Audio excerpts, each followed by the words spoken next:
Top. Alors, ceux qui ont chaud ont le droit de se dévêtir. Chaque mercredi après-midi à la Maison des Vergers à Montreuil, C'est ça de faire du sport, voilà. les résidents sont en mode combat. Alors, ça s'est passé comment la séance? Oh, très bien, comme d'habitude d'ailleurs. Ah, j'ai perdu à la fin, mais ça fait rien. Il nous fait bien travailler, la tête, les bras. Elle est formidable. Ils ont la chance d'être coachés par une maître d'armes d'exception, Margot Rifkis, championne d'Europe. Moi, je leur partage mon expertise de l'escrime, parce que du coup, j'ai commencé à 10 ans. Maintenant, ça fait 17 ans que je fais de l'escrime. Je suis entraîneur et en équipe de France, donc j'ai un très beau niveau d'escrime et je peux leur apprendre vraiment toutes les subtilités de mon arme. Et finalement, ils s'entraînent comme des sportifs de haut niveau. Comme des sportifs de haut niveau, à quelques différences près.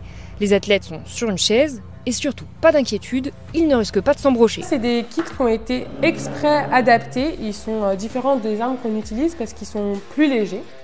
Ils sont en plastique alors que nous, ce qu'on utilise, c'est en métal. Et ça permet de faire moins de choc au niveau des articulations quand ils portent l'arme, mais aussi qu'il y ait moins d'appréhension. Et ça rend vraiment l'escrime totalement accessible et sans danger pour les personnes âgées et c'est agréable. Il n'y a jamais eu d'accident? Il n'y a jamais eu d'accident.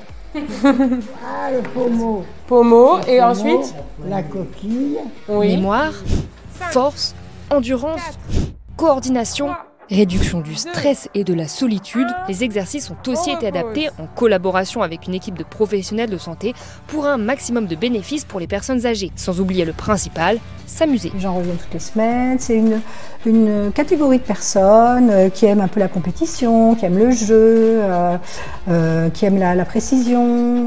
Ça crée vraiment beaucoup de fidélité à l'animation.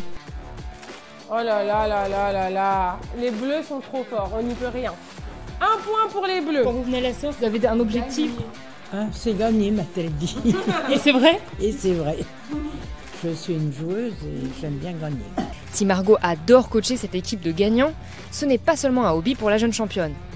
C'est que ça m'a permis de trouver ma voie et que maintenant je sais que j'ai un projet de reconversion qui est solide et ça me permet d'avoir de l'ambition et aujourd'hui j'ai vraiment cette envie de propager l'escrime un peu sur tout le territoire. Dans 20 ans, oui, le but c'est de faire que ça et il y a déjà une belle projection, c'est que j'ai été sollicitée à l'étranger par des personnes qui aimeraient aussi pouvoir proposer l'escrime en EHPAD et qui ne se fait pas du tout dans d'autres pays. Donc j'ai eu le Brésil, la Suisse et l'Angleterre.